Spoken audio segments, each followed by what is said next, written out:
नमस्कार दोस्तों, स्वागत है आपका सुनहरा भारत हिंदी यूट्यूब चैनल में। भारतीय इतिहास में गुप्त काल को स्वर्ण युग की संज्ञा दी जाती है। स्वर्ण युग उस काल को कहा जाता है जिसमें राज्य और प्रजा का चतुर्दिक विकास होता है। निसंदेह गुप्त काल में भारत की बहुमुखी प्रगति हुई और अन्य राष्ट्रों के सम्मुख हमारे देश का मस्तक उन्नत हुआ।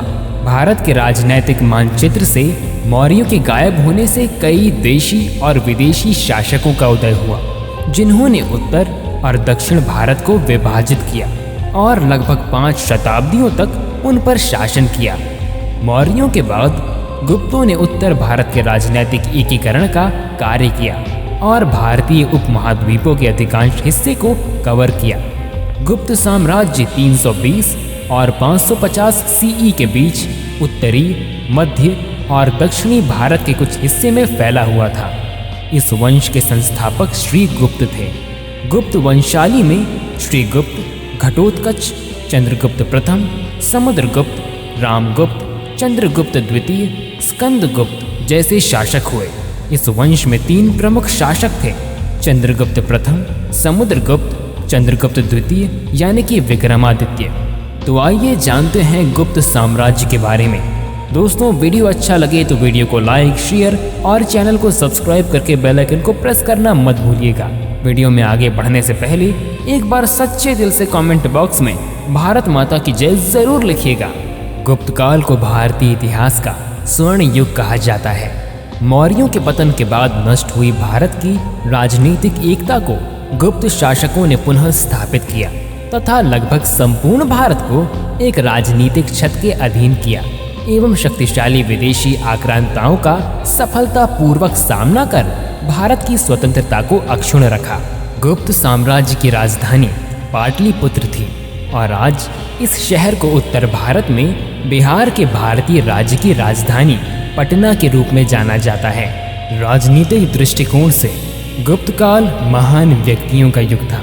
इस युग में कई महान एवं प्रतिभावान सम्राट पैदा हुए जिन्होंने असाधारण प्रतिभा का परिचय दिया। समुद्रगुप्त, चंद्रगुप्त द्वितीय, स्कंदगुप्त वीर और साहसी सम्राट इसी युग में पैदा हुए थे।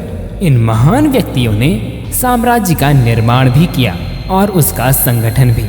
उन्होंने समस्त भारत पर विजय करके उस पर आधिपत्य कायम किया और विदेशियों को भी भारत से खदेड़ भगाया।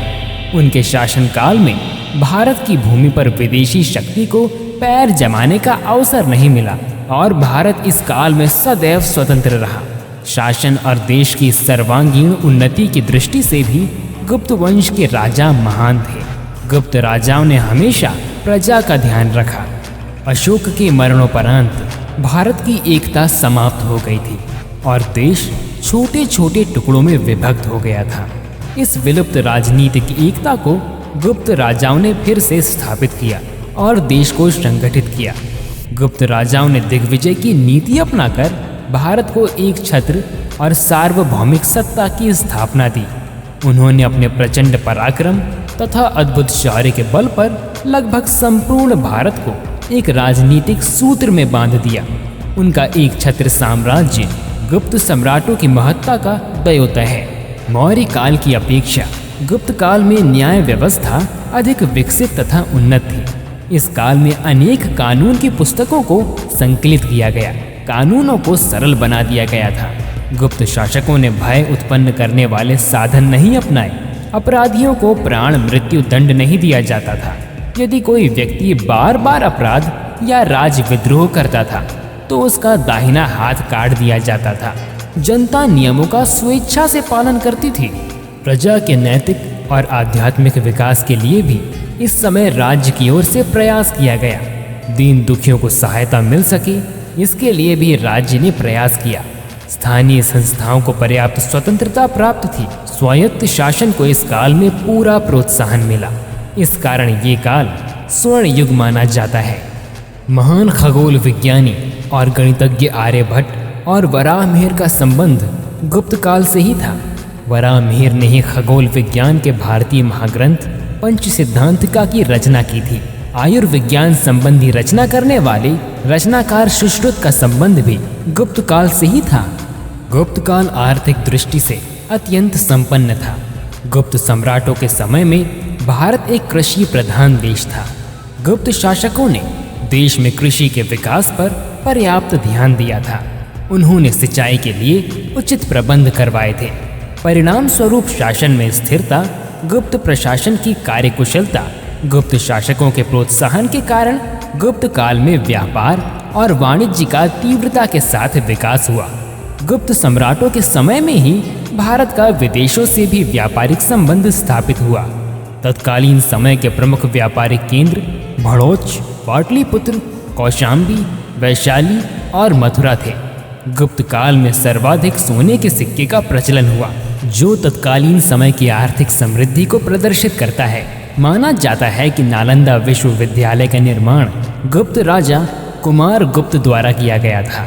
इस काल के साथ ही भारत ने मंदिर वास्तुकला एवं मूर्ति कला के उत्कृष्ट काल में प्रवेश किया। गुप्त काल में भारतीय कला का खूब विकास हुआ।